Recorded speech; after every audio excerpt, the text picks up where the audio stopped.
tema dalam bincang dhamma kesempatan ini bagaimana sebagai anak kita berperanan di dalam keluarga Buddhis, sehingga kita mungkin mengasumsikan kita berada atau tinggal di keluarga Buddhis atau minimal kita simpatisan Buddhis. Jadi keluarga Buddhis bukan berarti semua harus dibuktikan dengan KTP sebagai umat Buddha. Tetapi minimal, walaupun mungkin bukan KTP-nya Buddhis, tetapi masih menjalankan Dharma. Yang inti Dharma adalah mengembangkan kerelaan, kemoralan, dan konsentrasi sebagaimana yang diajarkan oleh Sang Buddha. Ya, jadi kita temanya memang peran anak dalam keluarga Buddhis, tetapi bukan berarti yang ber-KTP Buddhis semua yang boleh ikut di sini. Nah, saudara-saudara yang berkumpul di kesempatan ini ataupun yang mengikuti acara ini, baik secara langsung maupun mungkin nanti juga melihat rekamannya, sebelum kita memahami ataupun sebelum kita melakukan tindakan yang cocok, apa ya, seperti yang dikatakan oleh saudara moderator, saudara Astika, adalah apa ya yang harus kita lakukan, peranan kita apa ini?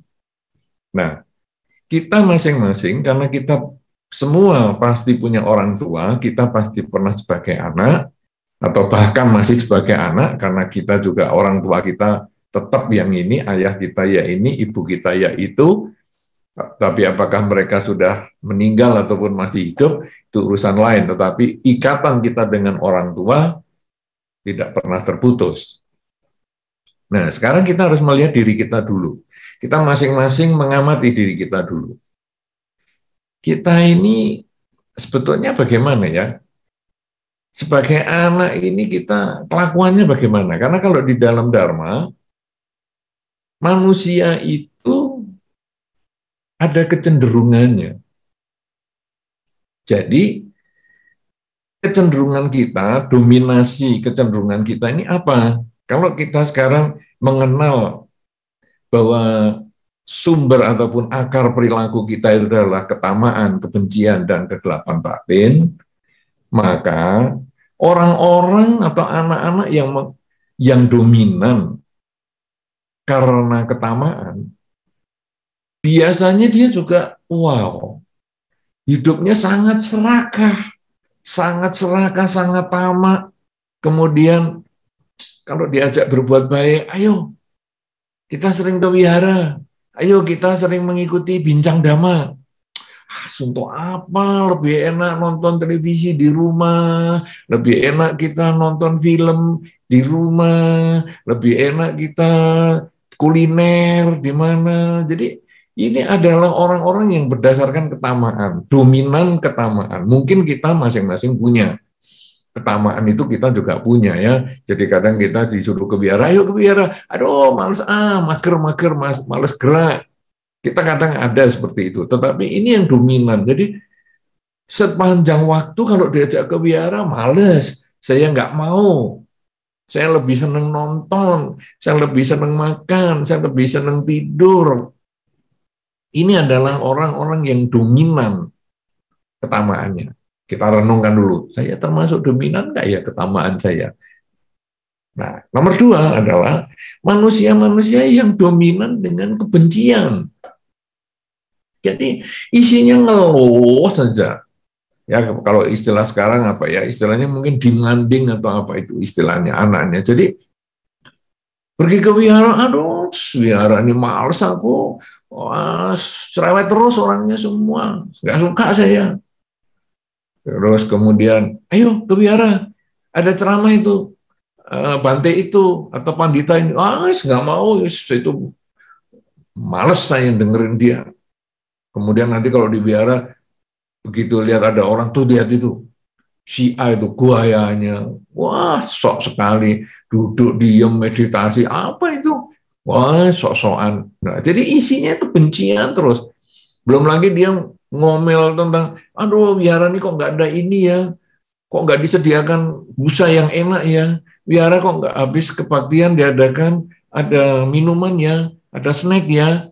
Jadi demanding banget. Pokoknya isinya itu kebencian, gosipin orang, terus kemudian minta sesuatu, pokoknya kurang ini, kurang itu. Banyak. Nah, kita kadang-kadang juga ada demandingnya seperti itu. Tapi apakah itu dominan? Nah, jadi ada ketamaan, ya, kemudian ada kebencian, kemudian juga ada anak atau manusia yang dominan dengan kegelapan batin. Jadi kalau kegelapan batin ini adalah anak-anak yang tidak mau pusing dengan dunia. Dunia mau apa, saya nggak mau pusing. Pokoknya aku hidupnya tenang. Aku tidak mau urusan dengan orang lain. Aku cuek. Biara mau ada kegiatan, cuek. Tetanggaku ada penderitaan, cuek. Temanku sakit, cuek. Pokoknya aku nggak mau pusing. Dan kalau dikasih tahu juga nggak pernah mau terima. Ya, kemudian suka ngomong yang kasar-kasar, ngomong yang jorok-jorok, dan juga ada yang tidak berbakti dengan orang tua. Nah, ini kalau kita sekarang renungkan, wih, saya ini kok sama orang tua kurang cinta ya. Saya kok rasanya sama orang tua cuek ya. Orang tua mau ngapain saya nggak pusing, orang tua sakit saya juga nggak mau pusing. Wah, hati-hati, itu adalah sebetulnya itu kegelapan batin itu yang paling dominan di diri kita. Nah, jadi sekarang dominannya apa? Ketamaan, kebencian, atau kegelapan batin.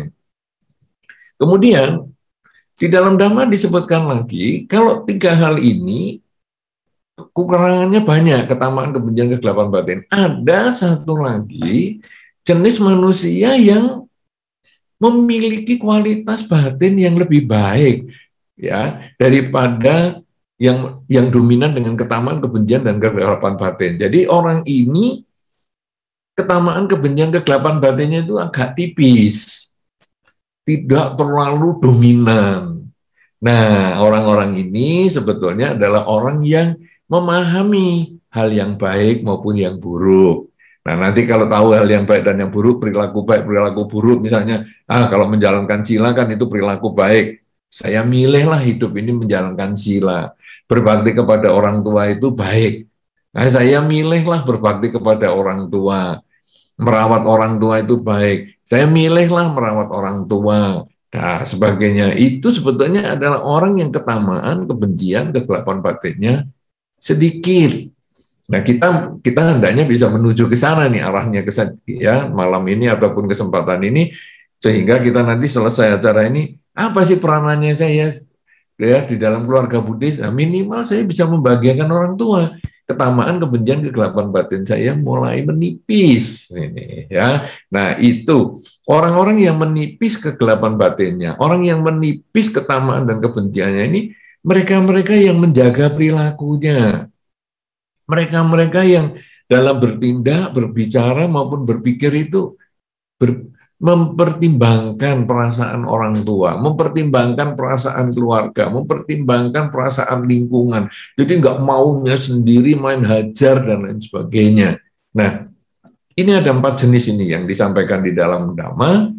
Jenis manusia, jenis anak seperti itu. Saudara-saudara, sekarang kalau kita sudah memahami ada keempat jenis tersebut, maka sekarang kita kemudian apa ya? Saya niatnya mau jadi anak yang baik, yang kurang ketamaan, kebencian, dan kegelapan batin. Bagus. Itu menjadi sasaran kita. Kenapa demikian? Karena di dalam Dhamma juga disampaikan, kita menjadi anak itu adalah penerus dari orang tua.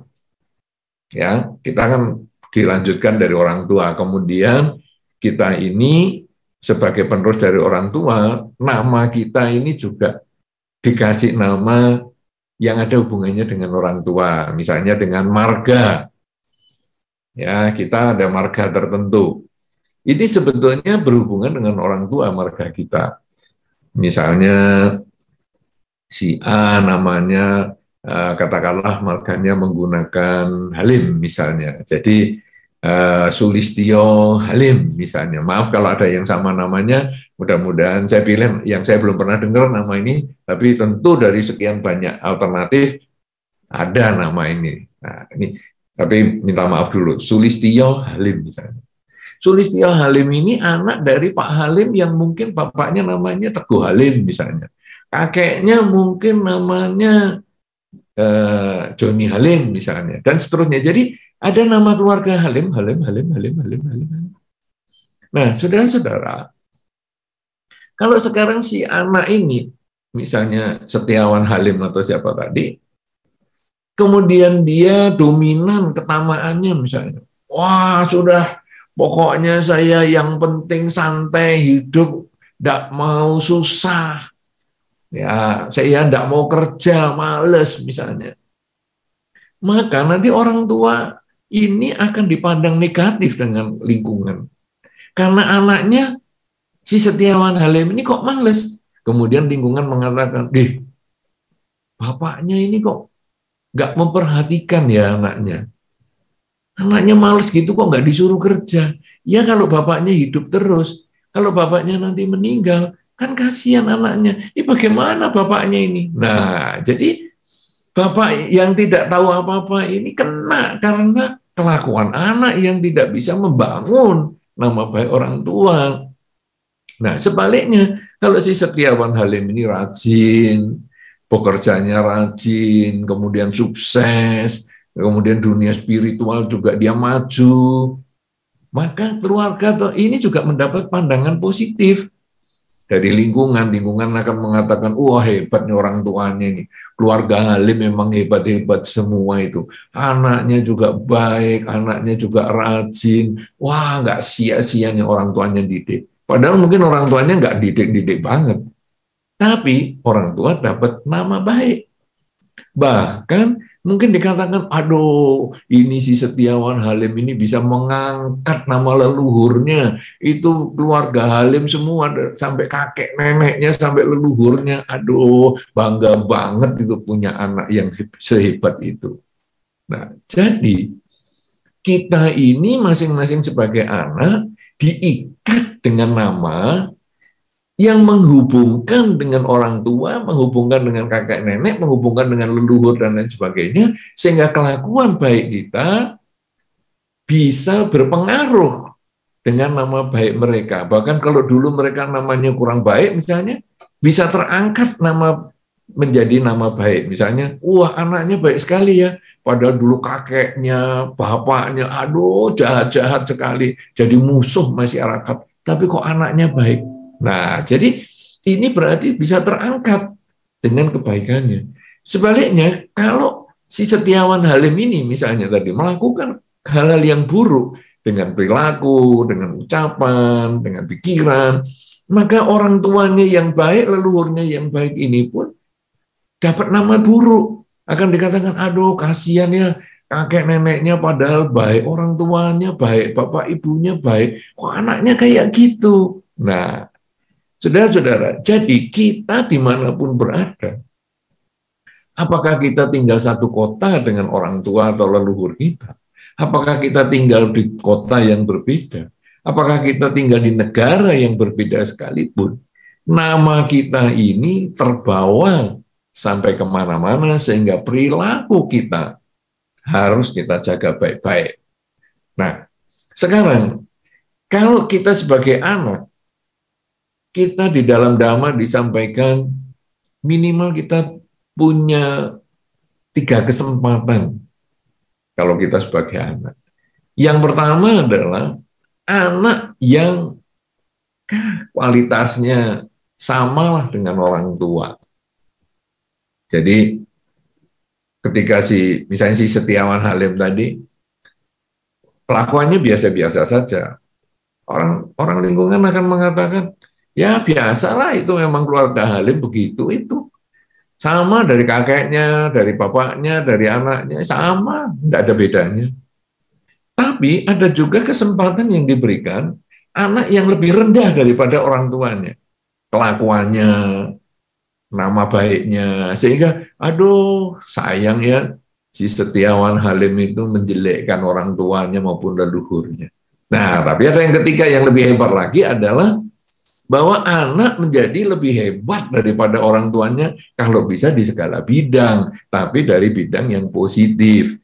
Sehingga, dulu bapaknya itu ya cuman sponsor wihara-wihara daerah aja. Daerahnya dia tinggal di kota A, Wah, bapaknya cuma sponsor di situ. Wah, tapi anaknya nih Setiawan Halim ini, wih, dia nyponsori bahkan di luar pulau, di luar kota, di luar negeri. Aduh, ini memang anak yang luar biasa. Ini anak yang baik sekali. Dulu bapaknya belum pernah jadi biku, belum pernah jadi samanera. Kakek neneknya juga tidak pernah tinggal di biara. Tapi ini, aduh, si Setiawan Halim ini hebat sekali.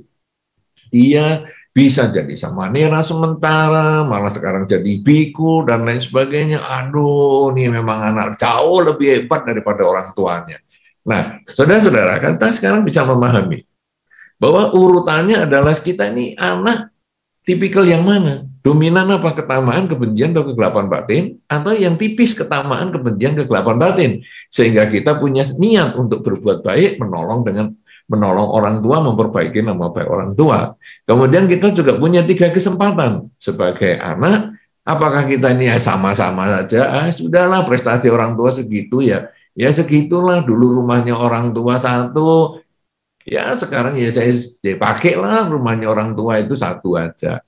Atau malah lebih jelek, dulu orang tua rumahnya satu, sekarang malah nggak punya di saya, malah saya jual, saya kontrak rumahnya itu lebih rendah. Atau malah lebih tinggi, dulu orang tua rumahnya satu, sekarang saya yang kerja, sekarang saya jadi 3 rumahnya. Nah, membanggakan orang tua. Nah, saudara-saudara, kalau sekarang kita sudah ketemu yang seperti itu, kita kepingin menjadi anak yang sedikit ketamaan, kebencian, dan kegelapan batinnya, kita juga kepingin menjadi anak yang lebih tinggi daripada orang tuanya. Sekarang, bagaimana caranya? Nah, kita sekarang akan berbicara tentang cara. Ada beberapa tahap yang disampaikan di dalam Dhamma. Yang pertama, kalau kita mau menjadi baik, kalau kita mau menjadi sukses, kalau kita mau menjadi melebihi dari orang tua, maka kita perlu memilih satu jenis yang kita sukai. Misalnya saya suka apa ya? Saya suka dagang. Nah, saya fokus ke dagang itu. Atau saya suka berceramah dhamma misalnya. Saya banyak belajar dari situ. Sehingga saya bisa punya keterampilan yang melebihi. Bahkan bukan hanya orang tua, kalau bisa melebihi dengan sekitar saya, teman-teman saya. Saya harus punya passion istilahnya, mungkin istilah yang lebih umum itu. Saya passionnya itu di mana? Apakah saya passionnya di seni? Apakah saya passionnya itu di dagang? Apakah saya passionnya di dunia spiritual? Apakah saya passionnya itu di bidang misalnya keterampilan, musik, lukisan, dan lain sebagainya, bengkel, dan lain sebagainya. Pokoknya kita harus menemukan passion kita dulu. Jadi kita ini sekarang tanya pada diri sendiri, saya ini hobinya apa? Saya kepingin maju di bidang apa ini? Nah, passionnya itu nanti kita buktikan dengan kita pengen bekerja di situ, kita pengen banyak belajar di situ untuk memperdalam kemampuan kita. Nah, kalau kita sudah ketemu passion kita sudah mau belajar lebih banyak, maka kemudian tentu kita punya semangat untuk melaksanakan teori kita tadi. Jadi, saya sudah belajar nih tentang misalnya bengkel. Orang tua saya juga bengkel. Saya sekarang lebih banyak belajar bengkel karena belajar dari YouTube, saya belajar dari buku-buku, saya belajar dari internet, kemudian kemajuan perbengkelan ini juga maju sekali di seluruh dunia, karena saya punya kemampuan bahasa asing, saya sekarang banyak baca, dan lain sebagainya, sehingga saya melebihi orang tua saya. Tapi saya bukan hanya teori saja yang melebihi, saya harus lebih lagi di bidang praktek. Jadi yang saya teorikan tadi, yang saya sudah pelajari itu, saya harus laksanakan di dalam kehidupan sehari-hari. Sehingga saya harus buka bengkel yang memang saya serius, sehingga orang-orang di sekitar saya, semua bengkel di sekitar saya mengatakan, aduh kalau saya ngerjakan ini nggak sanggup. Tapi kalau itu, ke Pak Setiawan Halim itu, wah, itu hebat sekali. Dia bisa yang saya tidak bisa. Nah, ini kenapa? Karena kita profesional. Kita kemudian belajar sungguh-sungguh dan kita melaksanakan sungguh-sungguh. Itu kalau di bidang misalnya perbengkelan. Kita senang di bidang musik misalnya. Wah, kita kemudian, tapi orang tua saya nggak bisa musik. Nggak apa-apa. Orang tua saya nggak bisa musik, tapi saya mau belajar musik. Dan saya senang dengan musik. kemudian saya cari berbagai sumber, saya belajar, mungkin saya les musik, bahkan karena ini di dalam suasana pandemi, saya juga lesnya melalui jarak jauh, misalnya saya les sampai ke luar negeri, karena pandemi ini kita bisa belajar bahkan sampai dari luar negeri misalnya, saya les di sana melalui meeting online misalnya, sehingga kemudian saya bisa dapat ilmu yang banyak, dan saya kemudian praktekkan. Sehingga orang mengatakan, wih, dulu leluhurnya dia itu tidak bisa loh main musik. Ini anak ini kok pinter sekali ya sekarang main musik. Malah menjadi musikus terkenal secara nasional. Dia musikus terkenal di dunia. Oh, ini hebat sekali. Ini memang orang tuanya ini kasih kesempatan dia untuk belajar. Bisa memaksimalkan kemampuannya dia. Nah, ini. Jadi, pengetahuan yang kita sudah punya passion-nya tadi, kita kerjakan semaksimal mungkin. Kemudian, selain itu, kita juga berusaha untuk memperbaiki apa saja yang kita sudah kerjakan tadi. Yang kita sudah passion itu, kita perbaiki, kita evaluasi. Bahkan kita evaluasi. Jadi, saya sudah jadi musikus internasional. Sekarang, apalagi ya mau saya tingkatkan ya? Wah, saya harus belajar lagi, bahkan mungkin dengan musikus jalanan saya coba belajar. Siapa tahu dia ada hal-hal lain yang saya belum pelajari. Nah, jadi kita lalu mengevaluasi hal-hal yang kita punya kelebihan, kita tingkatkan. Tapi hal yang kita merasa ada kekurangan, saya perbaiki, karena di dunia ini manusia selalu ada kekurangan, baik di dalam perilaku, di dalam ucapan, di dalam cara berpikir. Nah, kita belajar sepanjang waktu, kita terus belajar, sehingga hasilnya nanti kita menjadi maksimal, kita menjadi benar-benar menjadi menonjol di lingkungan masyarakat kita, sehingga itu dapat mengangkat nama baik orang tua, sehingga orang akan mengatakan, benar-benar hebat nih. Peranan anaknya di dalam keluarga Buddhis ini luar biasa sekali, karena dia benar-benar bisa membangun nama baik orang tua. Dan ini bisa di segala bidang. Saya misalnya senang di bidang, kalau tadi ada musik, ada kemudian bengkel, kemudian dagang, mungkin di bidang spiritual juga begitu. Wah, saya senang di dunia spiritual. Ayo, kemudian kita belajar, kemudian kalau kita memungkinkan ya, karena kita sudah mengerti banyak dari YouTube, dari video-video, kemudian dari internet, kemudian cobalah saya jadi samanera sementara. Wah, kok bisa ya saya jadi samanera sementara? Terus saya mau jadi biku untuk waktu yang lebih lama. Wah, kemudian saya jalankan jadi biku yang baik. Wah, kemudian saya juga berusaha bertanya kepada orang, baik sesama biku, umat, maupun samanera, ataupun atasilani, kamu kalau melihat saya ini ada kekurangannya apa? Saya sudah menjadi biku sekian lama, ini ada kekurangan apa? Coba kamu perbaiki. Oh, Bante kurang begini, sebaiknya dibeginikan. Oke, saya perbaiki. Kemudian kalau kamu melihat saya ada kelebihannya apa? Wah, Bante ini bisa gini-gini. Oke, saya berusaha saya tingkatkan. Nah, dengan cara begini, kemudian orang tua juga akan menjadi terangkat. Karena dia, lingkungan akan mengatakan, waduh, nggak sia-sia tuh. Orang tuanya mendidik anaknya, sampai dia bisa menjadi biku yang baik, atau menjadi atas silani yang luar biasa. Bahkan bukan hanya dikenal di lokal, di negaranya sendiri, tapi juga bahkan di internasional.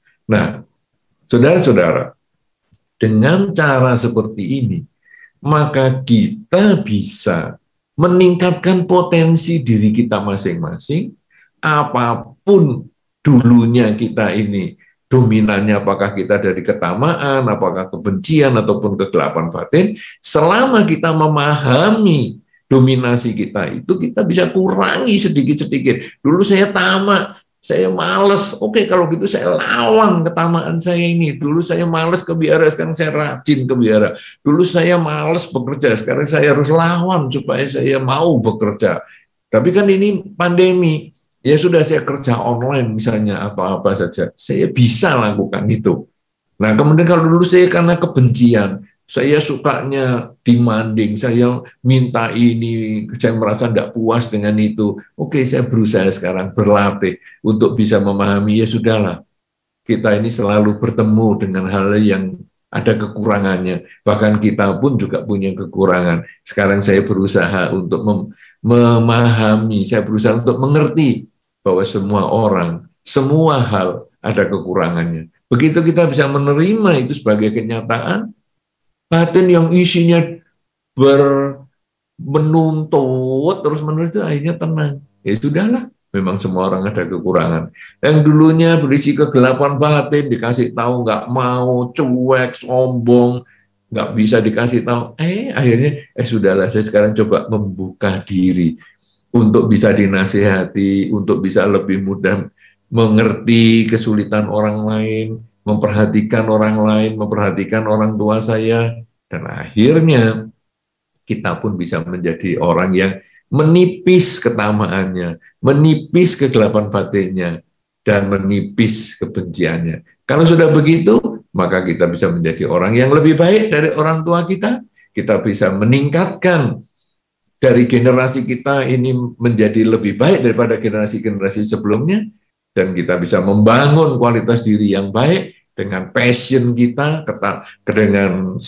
dengan kecenderungan kita yang paling kita sukai untuk kita pelajari, kita laksanakan, dan kita evaluasi, sehingga hasilnya kita menjadi orang yang mengangkat nama baik orang tua, mengangkat lingkungan kita, dan yang paling penting kita bisa memahami bahwa hidup kita ini penuh arti. Kita dilahirkan di dunia membawa arti untuk lingkungan kita, membawa arti untuk keluarga kita, untuk membawa arti untuk negara, bahkan dunia. Karena ketika kita menjadi baik, keluarga kita bertambah satu orang baik, masyarakat bertambah satu orang baik, dunia pun bertambah satu orang baik. Tapi ketika kita menjadi orang yang tidak baik, keluarga kita menjadi bertambah satu yang tidak baik, dunia juga bertambah satu yang tidak baik, yaitu kita sendiri. Semua hal yang kita bisa bantu adalah dengan melakukan kebaikan, karena kebaikan kita membangun kebaikan keluarga, masyarakat, negara, bahkan dunia. Inilah yang perlu saya sampaikan sebagai awal diskusi Dhamma pada kesempatan ini. Mudah-mudahan bisa memberikan manfaat dan kita bisa masuk ke dalam satu diskusi yang menarik dan mendalam untuk kita laksanakan dalam kehidupan sehari-hari.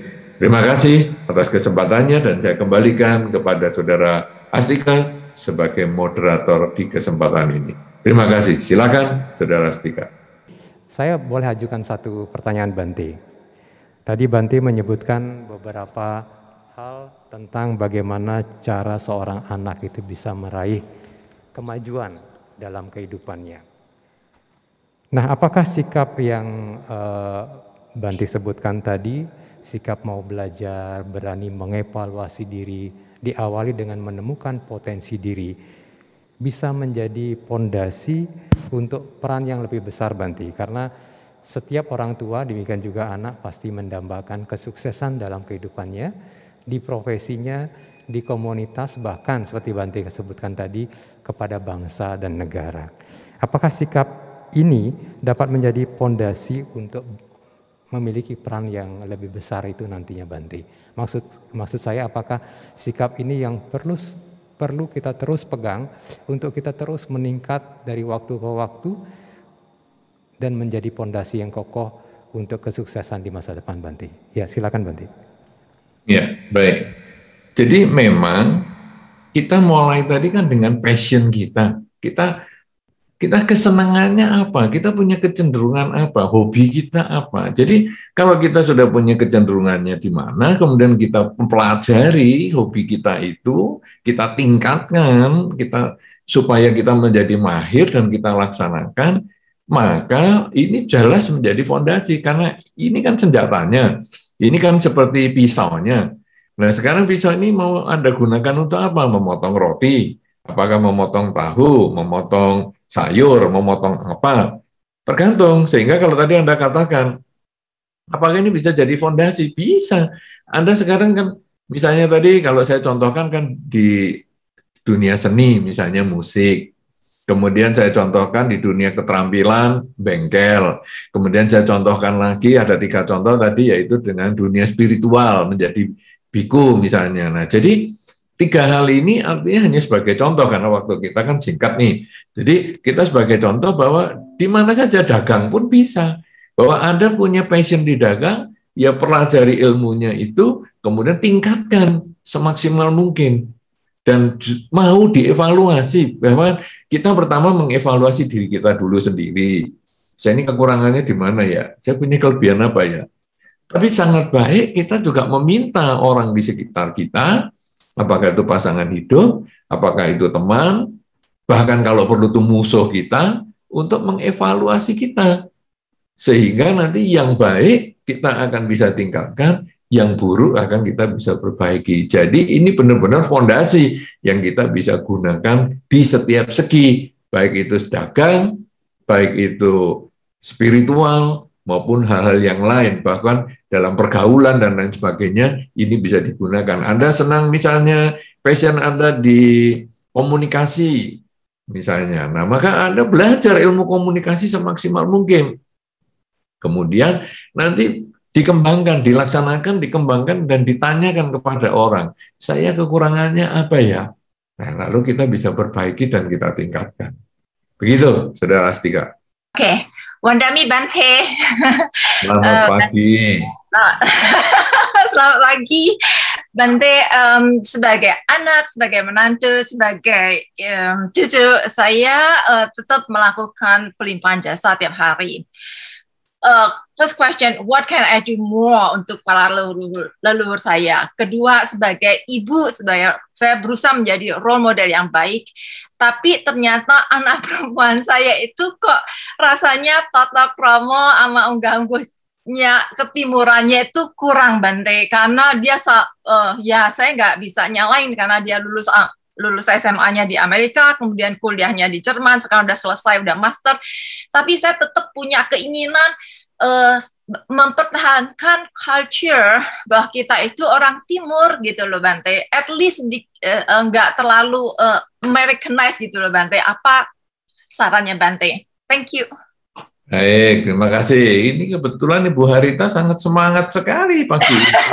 Lagi treadmill, Bante, tadi. Oh, makanya sampai lompat-lompat, luar biasa. Baik, Ibu, ya pertanyaan Ibu juga mungkin menjadi pertanyaan untuk orang yang lain, bahwa kalau saya sudah melakukan banyak hal, apalagi yang bisa saya tingkatkan? Oh, banyak. Justru kadang-kadang kita dengan passion kita tadi, kita lalu lihat yang paling utama passion kita apa. Misalnya, oh saya senang di bidang dagang misalnya. Kemudian saya sudah dagang nih, sudah hebat sekali. Kemudian saya hobi apa lagi ya selain dagang? Saya ini juga senang musik. Nah, kita juga bisa tingkatkan di situ. Artinya kita ini kan punya banyak hobi, banyak kesenangan. Ada yang utama, ada yang sekunder dan lain sebagainya. Nah, kita bisa tingkatkan terus karena di dalam hidup ini kita perlu belajar sepanjang usia. Sehingga kalau kita ini hanya berhenti sampai saat ini, maka kita menjadi orang yang mudah pikun. Tapi kalau kita kemudian, saya mau tingkatkan lagi, kalau bisa saya mau belajar yang lebih tinggi lagi. Dulu saya rasanya pernah tuh waktu SMP senang masak, tapi kemudian kurang tergali, gimana ya kalau saya tingkatkan lagi. Nah, jadi bisa. Ya, kemudian termasuk juga di dunia pendidikan. Ya, saya sudah melakukan banyak nih untuk anak, tapi kurang apa lagi ya? Oh, banyak. Misalnya saya dulu atau saya sekarang biasanya kalau menghubungi anak sebulan sekali. Bagaimana ya kalau saya tingkatkan sebulan sekali tapi dengan video call misalnya, atau ya sebulan 2 kali misalnya, sehingga ini ada peningkatan. Apalagi sehubungan dengan pertanyaan kedua tadi, yaitu anaknya yang sudah dilulus dari luar negeri dan lain sebagainya, budaya ketimurannya kok kurang ya? Ya, karena hidup ini kan kebiasaan ya. Jadi, misalnya anak ini dari SMA sudah di luar negeri, kemudian lulus S1, kemudian selanjutnya ada kerjaan di luar negeri dan lain sebagainya. Ya, pasti dia memang punya budaya yang di luar negeri. Kemudian Anda mau narik ke budaya Asia lagi, ya agak susah. Karena Anda hanya bisa memberikan wawasan pengetahuan bahwa di Asia ini seperti ini ya. Kamu kalau sekarang di luar negeri nggak apa-apa. Misalnya kamu habis makan misalnya, kemudian langsung jalan. Kamu misalnya makan ya makan langsung sendiri, ini makan sekeluarga kamu langsung makan sendiri, selesai langsung kamu berdiri, ya itu enggak apa-apa. Tapi kalau di Asia ada baiknya, kamu kalau makan sekeluarga, nunggu yang lain, yang lebih tua, sudah mulai makan belum? Oh belum, yang kita tunggu dulu sampai yang tua sudah makan, kemudian kita mulai makan. Nah makanya yang nggak perlu cepet-cepet, kita harus sesuaikan dengan yang lebih tua. Yang tua kok speednya lambat ya kita lambat, yang tua speednya cepat ya kita ya cepat. Kemudian jangan berdiri dulu dari meja makan, misalnya seandainya yang tua masih belum berdiri. Nah itu kita hanya memberikan informasi sehingga kalau kamu nanti kebetulan kamu pergi ke Asia, mungkin kamu ke Indonesia, kamu bisa memahami dan kamu bisa jalankan. Tapi sekarang kamu tinggal di Amerika atau kamu tinggal di Jerman, ya sudah, biar aja, enggak apa-apa. Karena kalau kamu tinggal di Amerika atau di Jerman, tapi kamu bawa budaya Asia, ya tentu tidak sesuai dengan lingkunganmu. Tapi ketika kamu tinggal di Asia, ya bawalah budaya Asia, jangan budaya Eropa ataupun Amerika karena menjadi tidak sesuai. Prinsipnya di kandang kambing mengembik, di kandang harimau mengaum. Jadi kita tidak bisa memaksakan orang dengan belajar budaya yang kemudian jadi salah karena salah kostum nanti jadinya. Ya, jadi kita di kolam renang tapi pakai jas-jasan misalnya kan kita menjadi salah kostum. Ya itu kita hanya memberikan masukan saja, jangan terlalu kecewa dengan anaknya karena memang anak itu sudah dibesarkan dengan budaya bukan Asia. Gitu Ibu ya, cuma perlu diinformasi supaya dia tidak gagap kalau pulang ke Indonesia atau ke Asia. Karena nanti biasanya bisa menyesuaikan kok, gampang sekali itu. Ya, tapi jangan di luar negeri disuruh budaya Asia yang nggak bisa. Ya. Begitu Ibu, mudah-mudahan bermanfaat. Terima kasih Bante. Tapi anak saya kalau pulang ke Indonesia itu lebih ke favoritism Bante. Jadi kalau ke kukunya adik perempuan bapaknya sama satu adik laki bapaknya bisa ramah, tapi kepada satu orang lagi adiknya bapaknya nggak bisa ramah gitu. Jadi ada memilih-milih gitu loh Bante. Oke. Ya baik, itu orang Asia juga sama Ibu ya. Jadi memilih itu di Asia juga biasa. Jadi kita guru aja lah di sekolah. Kita senang dengan guru itu. Oh, kalau guru itu ngajar kita dengerin. Tapi kalau kita gurunya nggak suka, gurunya ngajar ya kita cuek, gambar dan lain sebagainya. Itu biasa karena manusia punya ikatan karma. Jadi dia mungkin dengan si A nggak begitu dekat ikatan karmanya. Selama dia nggak ngomong kasar nggak apa-apa. Karena di Asia omongan kasar ini kurang bisa diterima. Kalau di negara bukan Asia, itu budaya Eropa, budaya Amerika kan bisa ngomong, aku nggak suka nih sama kamu, ya, itu bisa langsung ngomong. Tapi kalau di Asia, kita jangan ngomong gitu, karena aku nggak suka sama kamu. Bisa dijawab, ya ngapain kamu kesini? Ya nggak usah, nah, pergi aja kamu, akan malah repot. Nah kalau di budaya-budaya Amerika kan bisa. Ya, nah itu yang dikenalkan hanya seperti itu aja. Begitu Ibu, selamat berpuasa, semoga bahagia. Sampai ketemu di Sama Gijaya, Bante. Ya. Sampai ketemu sama Gijaya, tapi saya mau dengarnya sambil nyetir Bante. Doain saya Bante, selamat sampai di jalan, saya harus nyetir 600 km lebih. Wow, jauh sekali, ya. Semarang itu, lebih lagi. Baik, ya. Sehat selalu. Tapi ya, saya ikuti latihan Sama Gijaya melalui handphone. Makasih Bante. Ya, sama-sama. Nanti ketemu lagi ya, ulang tahun lagi sama Gijaya. Sampai ketemu, silakan saudara Astika. Terima kasih Bu Harita yang sudah mengawali pertanyaan pada malam hari ini dengan semangat. Baik Bante, kita lanjutkan di channel YouTube, sudah ada satu pertanyaan yang masuk. Saya akan bacakan supaya Bante lebih mudah bisa memberikan tanggapan. Namo Buddhaya, selamat malam Bante. Saya ingin bertanya, jika orang tua terlalu mempercayai hal-hal yang bersifat magis, tapi sebagai anak tidak ingin orang tua itu salah pandangan. Nah, bagaimana sebaiknya sikap kita sebagai anak berharap orang tua bisa memahami Dhamma, dan bagaimana anak bisa menghadapi orang tua yang terlalu mempercayai hal seperti itu, Bante? Ya, baik.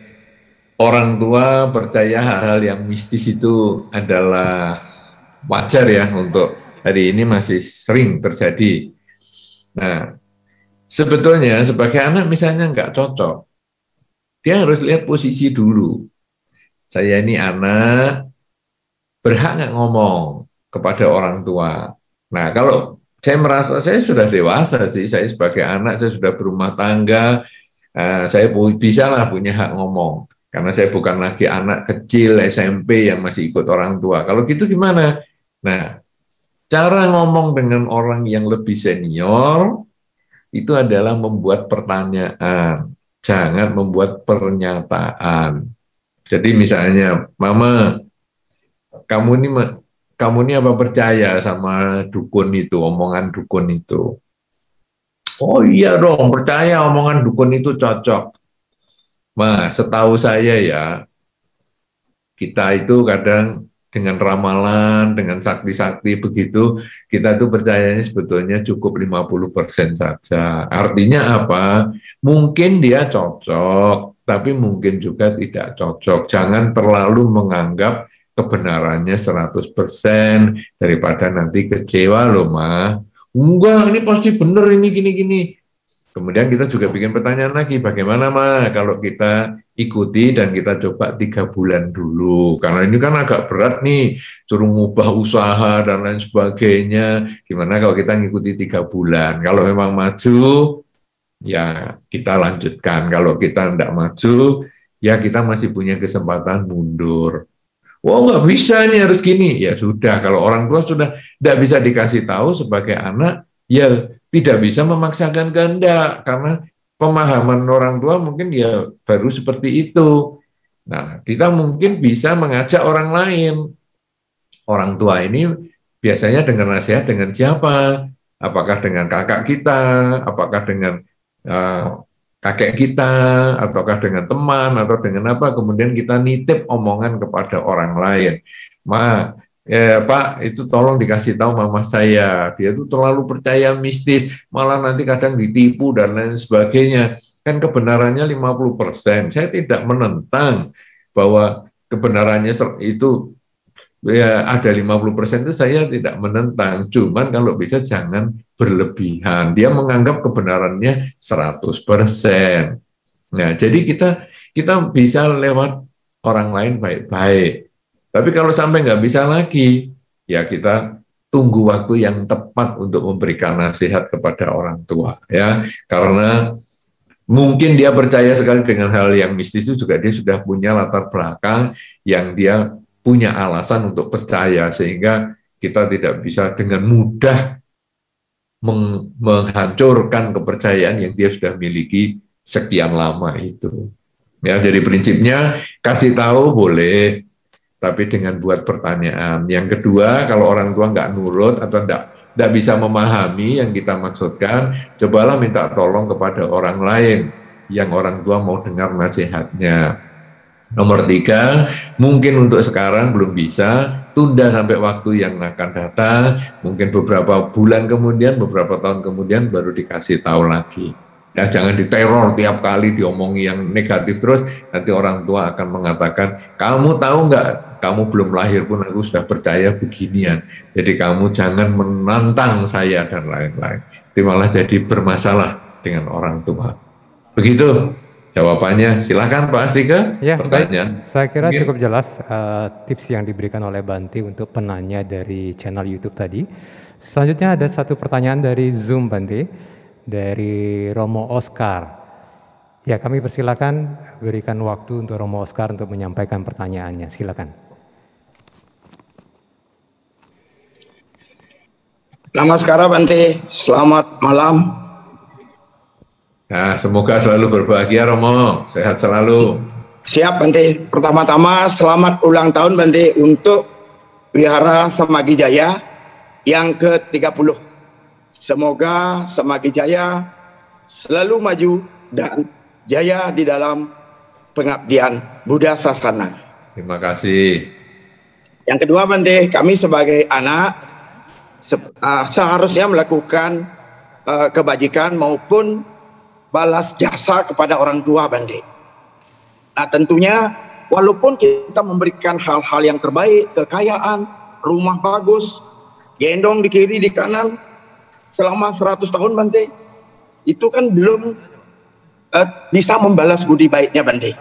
Nah, menurut dari Sigala Wadasokta bahwa kita harus memberikan atau menambah keyakinan sada kepada orang tua yang belum mempunyai sada. Kedua, memberikan kemoralan, Bante, yaitu agar orang tua kita bisa punya moral bertambah baik itu, Bante, bukan tidak bermoral, bertambah baik. Yang ketiga, tentunya kemurahan hati, Bante, yang dulunya pelit kikir sekarang berani memberi, melatih melepas, Bante. Yang keempat, tentunya mengikis ego, yaitu kebijaksanaannya tambah meningkat, Bante.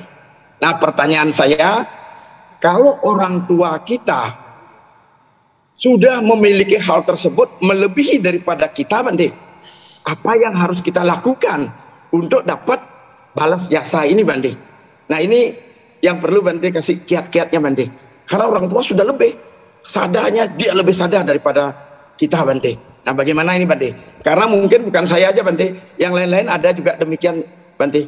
Terima kasih, Bante. Baik, Romo Oscar, terima kasih atas pertanyaannya. Seingat saya, Romo barusan diangkat menjadi Ketua Magabudi di Sebali, ya. Saya ucapkan selamat, Romo. Semoga terima kasih, Bante. Sehat, kuat dalam pembinaan, ya. Semoga bahagia. Baik, sekarang begini, ini pertanyaan tadi juga menjadi satu hal yang umum juga di dalam masyarakat, bahwa gimana ya kalau orang tua sudah jauh lebih baik dari kita. Nah, kita ingat tadi, anak kan memang ada 3 jenis nih, anak yang kurang dari orang tua, anak yang sama dengan orang tua kualitasnya, ada anak yang harusnya melebihi dari orang tua.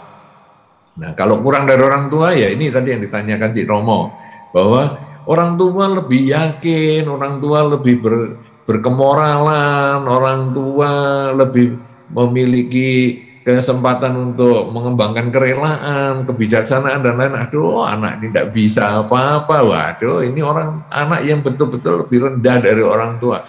Sebetulnya kita kemudian lalu, waduh, ini saya sebagai anak harusnya meningkatkan diri nih. Jadi kita yang harus belajar. Kalau tadi kan pertanyaannya adalah bagaimana ya saya membuat, saya harus gimana lagi dengan orang tua, kan dia lebih hebat cuma dari saya. Nah, sekarang kita yang meningkatkan kualitas diri kita. Tadi saya sudah kasih kesempatan untuk misalnya kita passionnya di mana, kita punya kecenderungannya di mana ini. Kemudian kita kalau sudah ada kecenderungan di situ, punya hobi di situ, ayo kita kembangkan dan kita jalankan dan kita evaluasi. Sehingga kita juga malu dengan orang tua kok sampai kalah ini. Wah, saya juga harus berlomba untuk jadi lebih baik. Nah, jadi jangan malah patah semangat. Tuh, orang tua apa-apa sudah hebat ya, dananya juga kerelaannya sudah bagus, kemoralannya sudah bagus, ya kemudian kebijaksanaannya bagus. Aduh, aku apa ini? Loh ya ini aku sekarang harus mulai belajar. Karena mungkin dulu orang tua dalam seumur saya juga masih kurang di dalam kerelaan, kemoralan, dan konsentrasi. Jadi dia banyak belajar, dia banyak berusaha, sehingga ketika umurnya sudah lanjut, dia punya kelebihan di dalam kerelaan, kemoralan, dan konsentrasi. Sekarang saya masih usia segini, saya masih ada kesempatan untuk memperbaiki dengan meningkatkan kerelaan saya, meningkatkan kemoralan saya, meningkatkan kesadaran saya, supaya orang tua tidak malu punya anak saya. Ya, karena saya jangan menjadi anak yang menurun, tapi justru saya harusnya minimal sama kualitasnya dengan orang tua. Kalau bisa saya tingkatkan. Dulu orang tua pernah jadi samanera belum? Wah, kayaknya belum. Aku sekarang mau jadi samanera supaya saya lebih meningkat daripada orang tua. Oh, tapi dulu orang tua pernah jadi samanera 2 minggu.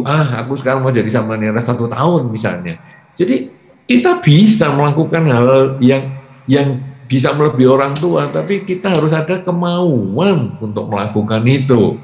Kemudian hal yang lain. Apakah yang bisa saya lakukan untuk membahagiakan orang tua adalah dengan saya berbuat baik, tidak melakukan kejahatan. Sesedikit mungkin saya melakukan hal-hal yang negatif. Sebanyak mungkin saya melakukan hal-hal yang baik. Sehingga walaupun saya tidak berprestasi seperti orang tua saya, tapi minimal kelakuan saya tidak memalukan orang tua, karena saya tetap bisa mengurangi kejahatan, saya bisa menambah kebaikan, dan saya berusaha walaupun sedikit saya membersihkan pikiran kita, sehingga orang tua tidak nyesel punya anak saya, karena saya tetap menjadi anak yang baik untuk orang tua. Begitu Romo, mudah-mudahan jawaban ini bisa menginspirasi juga untuk teman-teman yang lain, agar jangan menyerah dengan kelebihan orang tua, karena kita semua tentu juga punya kelebihannya masing-masing. Begitu. Ya, baik. Terima Silakan. kasih. Semoga Romo Oscar puas dengan jawaban yang diberikan oleh Bante. Ini malah merupakan kabar baik ya Bante bagi si anak, karena ini merupakan tantangan tersendiri bagi anak untuk lebih maju, melebihi orang tuanya kalau bisa. Tapi hal minimal tadi Bante sudah mengatakan untuk perbanyak terus kebajikan, tidak melakukan kejahatan sesedikit mungkin, sehingga paling tidak membawa nama keluarga ke arah yang sebaliknya, seperti itu. Baik Bante, saya lanjutkan dengan pertanyaan lewat channel YouTube lagi. Ini dari saudari Yola Bante. Nah, pertanyaan sangat menarik Bante tentang membayar hutang dan menagih hutang. Mohon penjelasan Bante tentang anak yang membayar hutang. Ya mungkin maksudnya di sini anak yang selalu bersikap baik, melayani orang tua dengan sebaik-baiknya, dan sebaliknya anak yang menagih hutang. Yang mungkin maksudnya adalah anak yang selalu, sering membuat susah orang tua misalnya dalam keluarga. Nah, bagaimana menyikapinya Bante? Terima kasih. Iya, baik. Jadi memang di dalam masyarakat dikenal anak yang membayar hutang dan menagih hutang. Ini maksudnya hutang ini hutang ikatan karma ya, jadi bukan hutang uang. Maksudnya bagaimana? Kadang-kadang anak sejak dalam kandungan, dia sudah membayar hutang. Jadi, ya seperti Saudara Astika tadi sampaikan, anak ini menimbulkan kebahagiaan orang tua. Jadi sejak dalam kandungan itu ketika dikandung si A ini, pekerjaan orang tua tahu-tahu meningkat aja. Walaupun di tengah pandemi malah banyak pesanan.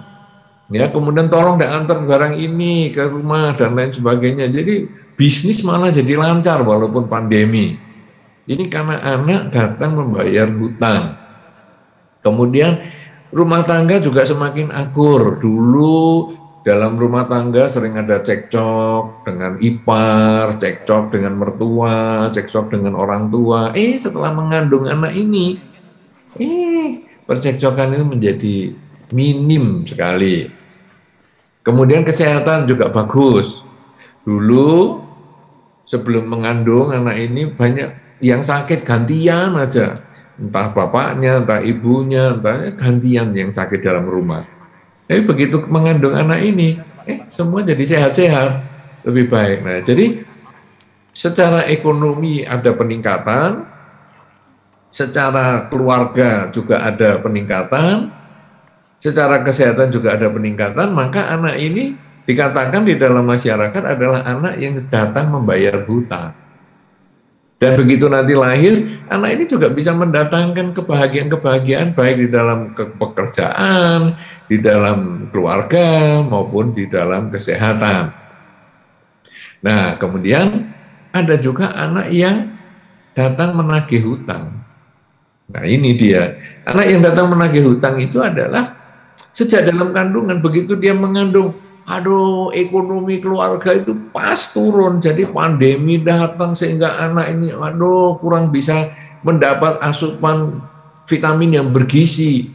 Bahkan suatu ketika ibunya, terkena pandemi sehingga harus masuk rumah sakit, kemudian dioksigen dan lain sebagainya. Membutuhkan pengobatan yang mahal dan lain sebagainya. wah ini anak ini datang sebetulnya sudah nagih hutang. Kemudian karena keuangannya dalam keluarga ini tersedot untuk ibunya yang sakit, termasuk rumah sakit dengan waduh ke oksigen kesulitan dan lain sebagainya ini, terjadi percekcokan suami dengan istri, kemudian dengan ipar, dengan mertua dan lain sebagainya. Woi, masalahnya jadi ruwet. Kemudian bapaknya nungguin di rumah sakit, ketularan sekalian. Waduh, ini anak di dalam kandungan ini benar-benar nagih hutang ini. Dan begitu lahir, anaknya sakit-sakitan juga, sehingga membutuhkan biaya besar untuk mengobati dan lain sebagainya, terlambat bicara, terlambat jalan dan lain sebagainya, sehingga akhirnya sekolahnya di sekolah yang berkebutuhan khusus dan lain sebagainya, jadi ribet sekali. Nah, ini adalah anak yang nagih hutang dan bayar utang. Ini tadi gambarannya seperti itu. Sekarang bagaimana menyikapinya? Nah, kalau punya anak yang datang membayar hutang, mendatangkan banyak kebahagiaan dalam keluarga, ya tidak usah dipuji, tidak usah terlalu dibedakan sehingga berlebihan dan lain sebagainya, biasa-biasa saja. Tapi tetap anak ini diarahkan untuk berbuat baik. Apakah dia dikembangkan untuk mengembangkan kerelaan, kemoralan, konsentrasi, diarahkan. Karena anak ini datang sudah bawa karma baik, kita dukung terus untuk dia melakukan kebajikan setiap waktu, mengurangi kejahatan, menambah kebaikan, menyucikan pikiran, sehingga hasilnya anak ini menjadi lebih baik, lebih baik, lebih baik, apalagi orang tuanya juga sama, mengembangkan kebajikan, mengurangi ketamaan, kebencian, dan kegelapan batin, supaya masing-masing bertambah kebajikannya, rumah tangga semakin bahagia. Si anak yang membayar hutang tadi menjadi sumbu di rumah untuk menghidupkan api kebahagiaan dan api semangat untuk berbuat baik, baik si anak yang membayar hutang maupun orang tuanya, maupun adiknya, maupun kakaknya, kalau bisa kakek neneknya dan lain sebagainya, sehingga sumbu ini bermanfaat sekali untuk membahagiakan seluruh keluarga besar. Nah, sekarang bagaimana kalau anak ini datang menagih hutang?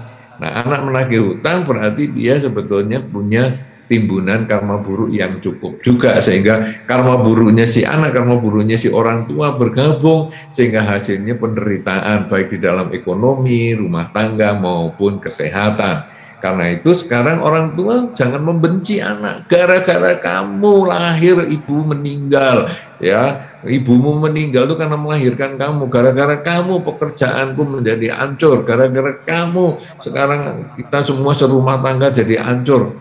Jangan.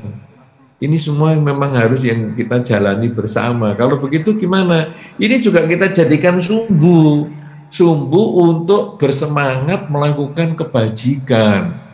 Jadi anak yang tadi datang menagih hutang itu sekarang kita kondisikan untuk memperbanyak kebajikan, mengurangi kejahatan, menyucikan pikiran, sehingga nanti hasilnya anak ini punya timbunan karma baik yang mencukupi, karena sejak dari kecil diajari berbuat baik, mengurangi ketamaan, kebencian, dan kegelapan batin. Demikian pula orang tuanya, aduh aku sampai punya anak dia ya, berarti sekarang kita nih harus berbuat baik ya. Ayah sama ibunya ngomong begitu, ayo kita sekarang juga banyak berbuat baik, mengurangi kejahatan, nambah kebaikan, cucikan pikiran.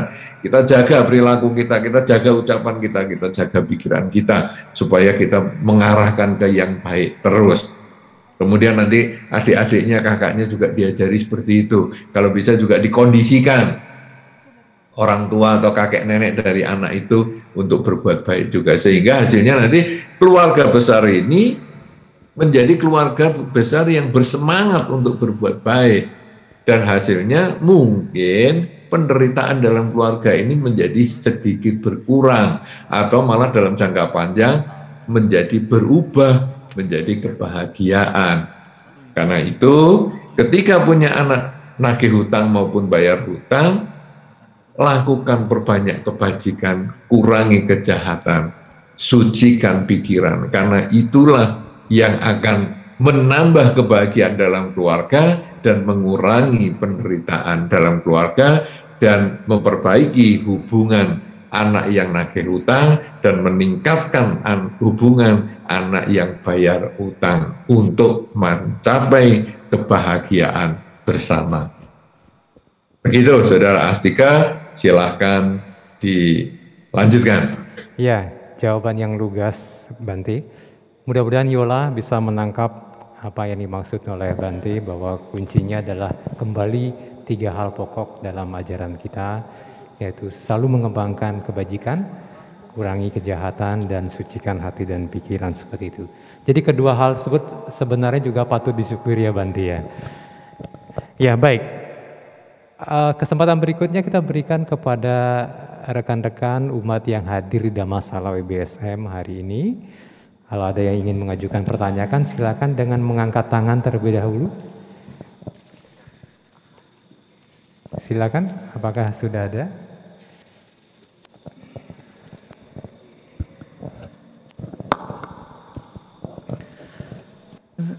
Selamat malam Bante. Yang ingin saya tanyakan, ini ada pertanyaan dari... Mohon menyebutkan nama dulu. Oh ya, maaf. Saya Shirley Bante. Ya silakan. Iya, ini sebenarnya pertanyaan dari ibu-ibu Bante, rekan ibu-ibu. Dia menyampaikan bahwa dia memiliki anak laki-laki Bante. Pintar Bante, sangat pintar malah di sekolahnya. Tetapi orangnya agak tertutup begitu. Nah, ketika dia setelah tamat SMA, dia menemui kekecewaan terhadap lingkungan, guru-gurunya, dosennya, sehingga semangat untuk belajarnya malah menurun begitu. Tidak mau kuliah lagi, tidak mau melakukan apa-apa, sehingga seperti mengalami gangguan mental begitu Bante. Nah, ketika saya ditanya begitu juga sulit menjawabnya Bante. Nah, bagaimana caranya kita memberikan pengertian kepada anak bahwa apa yang dia hadapi itu bisa merugikan dia begitu. Tapi kalau dilihat kan pintar dia Bante, harusnya bisa mempergunakan akal budi yang dia miliki. Kenyataannya berbeda Bante. Nah, kalau demikian itu bagaimana Bante memberikan masukan kepada ibunya? Terima kasih Bante. Baik. Terima kasih Ibu Shirley yang sudah bertanya dengan baik sekali mewakili temannya. Jadi begini, tadi si anak itu ada watak tertutupnya. Jadi dia tidak gampang terbuka dengan orang lain, mungkin juga bahkan dengan orang tuanya sendiri tidak begitu terbuka. Nah, problemnya adalah ketika dia menghadapi masalah, mungkin dia tidak punya teman untuk diajak ngomong. Kita gampang saja mengatakan, ayo kamu kan pandai, kamu kan bersemangat, kamu kan sudah ngerti Dhamma, mestinya kesulitan-kesulitan ini bisa diatasi, jangan kamu terus putus asa begini. Kita gampang membuat nasihat seperti itu, tapi apakah kita memahami kenapa dia seperti itu? Nah, ini butuh kita menemani dia. Kita butuh pendekatan kepada dia, sehingga dia hasilnya terbuka, bahwa misalnya mengatakan, aduh, saya itu terlalu dituntut sama orang tua saya, bahwa saya karena pinter maka saya harus sekolah begini, saya capek kalau dengan tuntutan orang tua saya. Oh, mungkin ternyata dengan orang tuanya dia yang bikin problem. Dia merasa dianggap pandai, dia dituntut melebihi kemampuannya dia. Tanpa ditanya misalnya, kamu senangnya di mana nak? Passionmu di mana nak? Tanpa ditanya itu, sudah pokoknya kamu kuliah di jurusan ini saja. Aku nggak punya passion di situ, aku punya kemampuan pikiran. Saya bisa saja kuliah di situ, tapi saya tuh tidak punya passion. Saya passionnya, saya itu senangnya kalau saya jalankan seperti ini misalnya. Nah, jadi dia merasa terbentur misalnya dengan tuntutan orang tuanya misalnya, itu bisa juga, itu salah satu. Nah, kemudian bisa juga dia merasa prestasi yang dia capai hari ini tidak mendapat penghargaan yang secukupnya dari lingkungan. Bahkan karena dia orangnya tertutup, cenderung dia dibenci oleh lingkungannya. Sok kamu buaya, kamu orang pinter, nggak mau bergaul dengan kita. Padahal dia sebetulnya orang tertutup. Tapi teman-temannya mengatakan, kamu nggak mau bergaul dengan kita, dasar sombong lah, dan lain-lain. Nah, dia tidak bisa mengungkapkan bahwa aku memang nggak bisa ngomong, aku nggak bisa bergaul. Dan akhirnya ya sudahlah, saya membodohkan diri saya sendiri. Sehingga saya, sudahlah, aku nggak mau belajar, aku nggak mau sekolah, aku nggak mau apa, supaya aku nggak dibully lagi, aku nggak diiri hatikan lagi oleh teman-teman dan lain-lain. Nah, jadi banyak sebab, ini hanya 2 saja kasusnya, entah itu kasus domestik dari orang tuanya atau keluarganya, entah itu kasus di luar yang mungkin dengan pertemanannya, karena dia orang tertutup, kita nggak ngerti apa yang dia pikirkan. Nah, sehingga diperlukan pendekatan. Kalau bisa kita tanya lewat teman yang terdekat dengan dia. Siapa yang sering ngobrol dengan dia, siapa yang paling dia percayai, dan kita tanya kepada teman itu, apa sih sebetulnya yang membuat dia malas sekolah, apa sih yang membuat dia putus asa. Nah, kemudian kita berusaha memperbaiki. Tapi sangat baik kalau kita menjadi teman dia, pendekatan sebelum memberikan nasihat macam-macam, ya. Karena ibaratnya kita menonton bulu tangkis misalnya, kita menonton itu gampang sekali. Pemain bulu tangkis kita bisa kritik habis-habisan. Oh, salah itu, mukul aja nggak kenceng. Oh, situ gitu aja nggak bisa. Kita gampang sekali kritik. Coba kita main sendiri. Kita bisa lebih jelek dari dia. Nah, artinya apa? Kadang-kadang kita begitu ketemu orang yang bermasalah, langsung kita menghakimi dia. Oh, kamu nih ya seharusnya nak pandai. Seharusnya kamu ini bisa lebih baik daripada sekarang. Kamu bisa membahagiakan orang tuamu, kamu bisa membanggakan orang tuamu. Kita langsung nerocos begitu. Padahal kita tidak mengerti apa yang dia hadapi. Nah, jadi jadilah teman dulu, pendekatan dulu, agak lama baru kita pelan-pelan kasih nasihat, atau ya lewat teman dekatnya dia, kalau dia punya. Karena kadang orang tertutup nggak punya. Dia hanya bikin naskah karangan dimuat di internet misalnya, atau dia ngomel-ngomel di komputernya, kemudian disimpan semua. Wah, itu makin sulit, dia makin jauh dari masyarakat, makin jauh dari pergaulan, dan makin sulit untuk mendapat masukan yang positif. Yang gini-gini ini kalau kita sebagai umat Buddha sangat baik melakukan pendekatan, karena ini sebetulnya adalah tugas kita sebagai umat Buddha. Kalau jadi teman yang baik, cobalah kita memahami, masuk ke hidupnya dia, jadi teman, dan kemudian memberikan masukan-masukan yang positif, bukan cuma menasihati saja.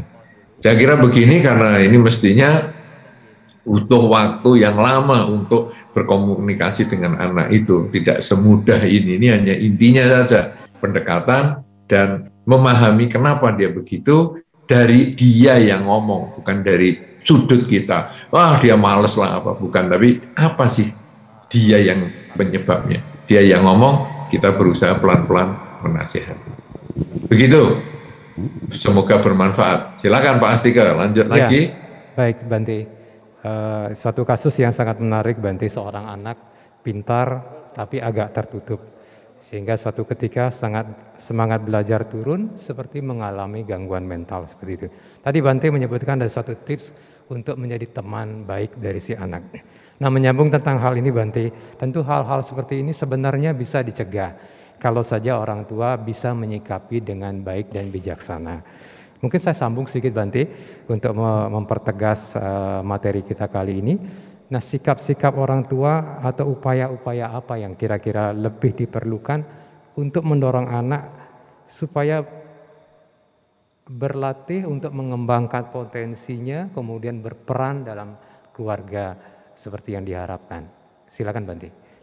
Iya, nomor 1 sebetulnya harus memahami dulu anak ini kesulitannya di mana. Kadang orang tua mengatakan, wah saya harus memperbaiki dia loh. Siapa tahu orang tua itu justru problem penyebab masalah dari anak ini juga bisa. Nah, niatnya memang baik, orang tua mau menolong anaknya, mau memajukan anaknya. Tapi apakah itu sesuai dengan yang dia inginkan? Anak itu adalah manusia. Dia juga punya keinginan, dia juga punya harapan. Nah, jadi tanya dulu baik-baik. Jadilah teman. Orang tua juga boleh jadi teman untuk anak. Bagaimana caranya orang tua menjadi teman untuk anak? Usahakan sering melakukan pertemuan keluarga. Minimal ada acara makan bersama. Entah itu seminggu sekali, kalau bisa setiap malam. Itu kalau bisa, tapi kalau nggak bisa seminggu sekali itu ada pertemuan keluarga. Dalam pertemuan keluarga, makan bersama misalnya, hal yang paling penting adalah jangan buka televisi. Hal yang penting nomor 2 adalah jangan buka HP. Semua fokus di meja makan. Ini yang kadang-kadang sekarang kesulitan. Makannya di meja makan, duduknya di meja makan, tapi pikirannya di televisi atau pegang HP dan lain sebagainya. Itu tidak bisa untuk melakukan pendekatan apalagi kepada anak yang tertutup. Nah, jadi tidak ada televisi, matikan, tidak ada HP, singkirkan. Kemudian ngobrol, gimana nak, apa kabar nak, apa. Jadi tiap hari hanya ngobrol-ngobrol yang ringan-ringan, tidak harus menghakimi langsung.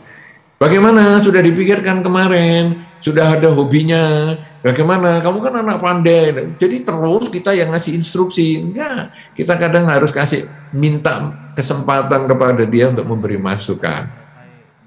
Menurut kamu nak, kira-kira kita sebagai ayah dan ibu ini punya kekurangan apa? Mungkin nanti kita bisa perbaiki. Hari ini kebetulan kamu kan ulang tahun, kita ada pesta sedikit nih ya, makan-makan mie kecil begini. Nah, kemudian kamu cobalah ngomong apa kekurangannya papa mama. Nanti papa mama juga perbaiki. Oh, papa mama semuanya sempurna lah. Itu kalau anak tertutup biasanya akan ngomongnya seperti itu. Kita orang tua kan jawab, oh yang mesti dong, orang tua sempurna. Nah, itu salah. Kita bisa ngomong lagi, enggak apa-apa, kamu ngomong aja, atau mungkin satu ketika, kalau kamu belum siap sekarang, kamu tulislah. Mungkin nanti papa mama bisa baca, atau kamu ngomong gimana. Jadi kita membuka kesempatan dulu untuk menjadi teman kepada dia. Sering berkumpul bersama, entah makan bersama, entah jalan-jalan bersama. Misalnya kalau nanti sudah selesai pandemi, kita jalan-jalan ke kota lain misalnya, untuk ngobrol-ngobrol, tidak ada HP, tidak ada televisi, karena HP dan televisi ini yang kadang menjauhkan yang dekat dan mendekatkan yang jauh, nggak ada gunanya. Kita perlu pendekatan kepada anak ini. Nah, jadi nanti kalau tetap nggak terbuka sama orang tua, karena kadang orang tua, kenapa anaknya tertutup? Ini bisa juga karena orang tua yang menjadi penyebab dari anak tertutup. Jadi dari kecil, anak ini kalau mau ngomong, misalnya, mama, ini misalnya anak ya masih balita ya, dia si A ini misalnya masih balita, mama, ini apa ma? Diam kamu, nggak usah ngomong, ini mama baru sibuk. Itu kalau sering dilakukan gitu, anak ini juga jadi tertutup. Akhirnya percuma lah ngomong sama mama, toh aku mau tanya ini juga nggak bisa. Dan itu ada di bawah sadarnya dia. Dan dia kan anak pinter, percuma ngomong sama mama. Toh juga aku nanti dikatakan, kamu anak kecil ngerti apa? Nggak usah ngomong. Nah, itu juga membuat anak tertutup. Jadi banyak sebab kita tadi kalau ditanya misalnya, kita orang tua sebagaimana? Ya Anda harus jadi teman dulu, bisa enggak?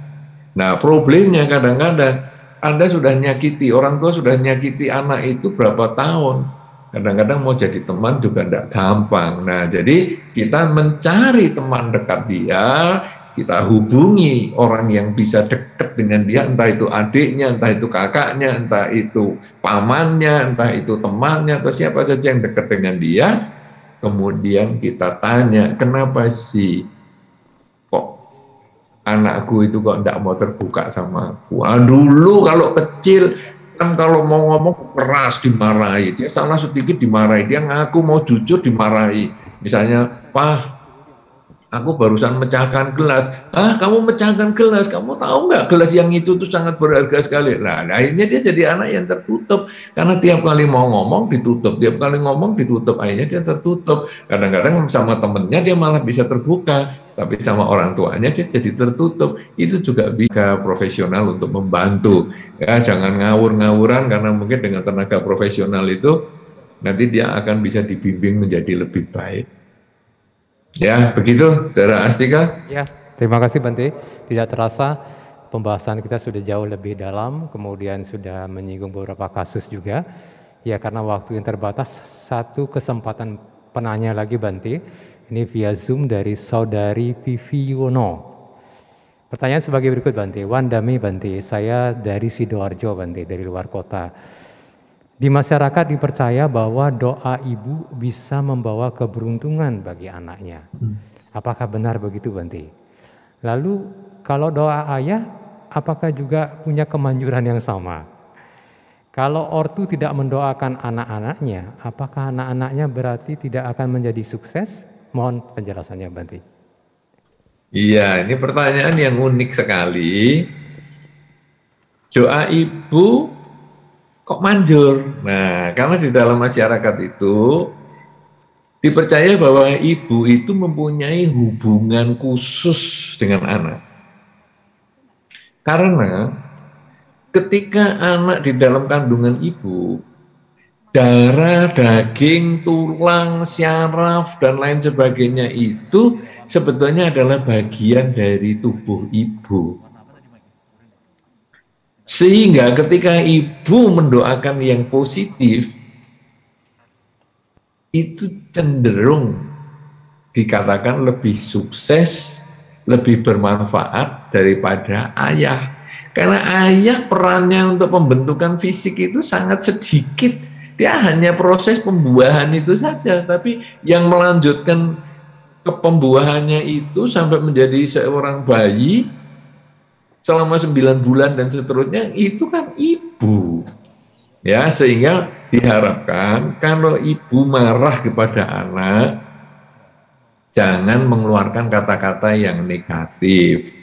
Karena biasanya kata negatif dari ibu itu bisa terwujud, terkabul terhadap anak-anak. Jadi misalnya anak-anaknya tadi ya, misalnya contoh si anak yang pandai tapi tidak mau sekolah tadi misalnya, kemudian dikatakan, oh kamu ini ya anak pandai tapi nggak mau sekolah, nanti sungguhan kamu, nanti masa depanmu bodoh sungguhan kamu.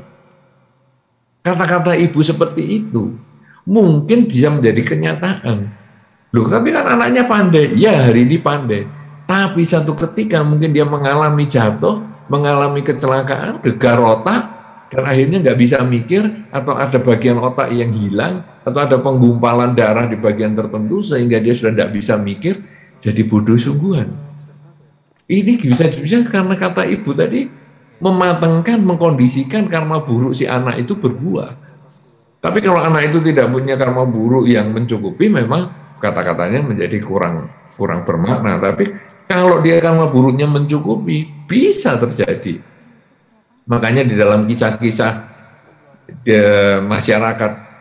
masyarakat kita itu kan ada cerita misalnya malin kundang, ibu yang menyumpahin anak seperti batu dan lain sebagainya. Itu karena kekuatan kata-kata ibu itu sangat luar biasa. Jadi ibu-ibu saya harapkan kalau marah dengan anak lebih baik diem. Jangan mengeluarkan kata yang negatif. Nah, tapi kalau bapak gimana? Ya bapak pun ya sebaiknya jangan mengeluarkan kata negatif, karena kata negatif itu karma buruk juga. Ngapain mengharapkan anaknya menderita? Toh itu juga anaknya sendiri, penderitaan dia apakah tidak menjadi kesusahan bagi orang tua? Jadi lebih baik ya kata-kata yang positif lah yang disampaikan, walaupun sebagai ayah modalnya cuma sedikit ya untuk pembentukan anak, tapi ya tetap kalimatnya itu ya kalimat yang positif, jangan kalimat yang negatif. Nah sekarang kalau anak nggak pernah didoain gimana ya? Ya enggak apa-apa ya, dia tetap bisa, kan dia punya karmanya sendiri, dia bisa jalani sendiri. Cuman biasanya sebagai orang tua yang baik, memberi nama itu pun adalah doa. Jadi rasanya jarang ya anak tidak didoain orang tuanya, ini anak apa ya? Kan ini bukan anak kucing, bukan anak apa, tapi ini kan anak ini sendiri. Biasanya diberi nama Selamat misalnya. Supaya itu doa, supaya anak ini menjadi selamat dimanapun berada. Itu sudah doa sendiri. Kemudian ada anak dinamain Lestari misalnya. Ya dia supaya lestari, supaya bisa panjang usianya dan lain sebagainya. Jadi sebetulnya orang tua yang wajar, saya katakan wajar ya, kecuali yang tadi bertanya tadi kan pertanyaannya kan bagaimana nih kalau orang tua tidak doain? Nah ini agak kurang wajar. Tapi kalau orang tua yang wajar biasanya dia mendoakan. Bahkan kalau keluarga Buddhis waktu lahir pun, baru lahir orang tua biasanya sudah mendoakan, minimal dengan menyebut Namo Tassa Bhagavato Arahato Sama Sambuddhassa, atau Budang Saranang Gacami, Dhammang Saranang Gacami, Sanggang Saranang Gacami. Itu didoakan, dibisikkan di telinganya, supaya anak ini nanti satu ketika setelah memahami, bisa berpikir dengan lebih jelas, dia nanti bisa punya keyakinan kepada Buddha, Dhamma, dan Sangha. Itu juga doa. Tidak terus anak dibiarkan, digeletakkan seperti anak kucing, tidak. Itu juga didoain. Ya, jadi ibu baiknya mendoakan yang positif, bapak juga mendoakan yang positif, bahkan begitu lahir, bapak dan ibu juga boleh mendoakan yang positif, minimal membacakan Namo Tassa dan seterusnya, atau Budang, Dhammang, Sanggang, Saranang Gacami.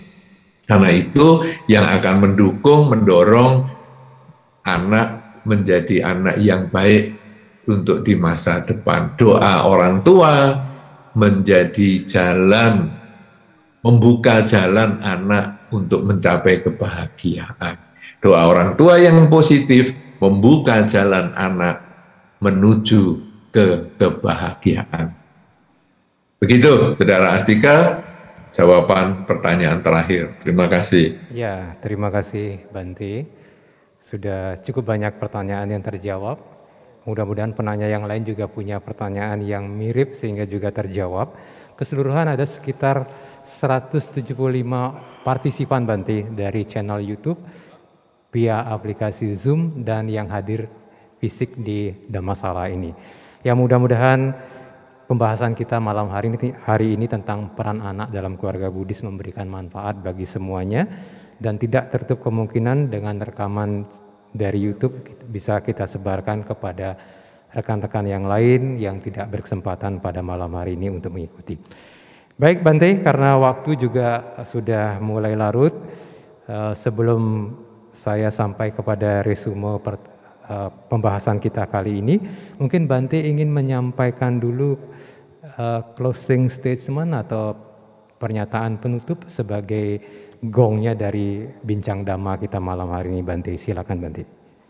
Baik, yang pertama tentu dari sudut orang tua dulu, bahwa orang tua hendaknya waktu menikah di dalam konsep Buddhis, anak itu adalah konsekuensi logis pernikahan, bukan keharusan. Sehingga orang tua ketika menikah tidak harus punya target pernikahan ini harus punya anak. Enggak. Tetapi biarlah kita menikah itu karena punya teman hidup, dan kalaupun ada anak, ini menjadi konsekuensi logis suatu pernikahan. Kemudian yang kedua dari sudut pandang anak.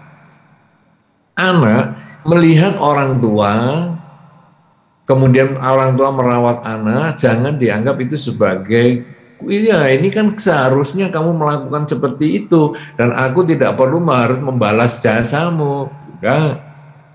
Saya kan tidak pernah minta dilahirkan, jadi kalau kamu sudah melahirkan aku, ya kamu rawat aku, tapi aku tidak harus membalas jasa perilaku baikmu. Enggak.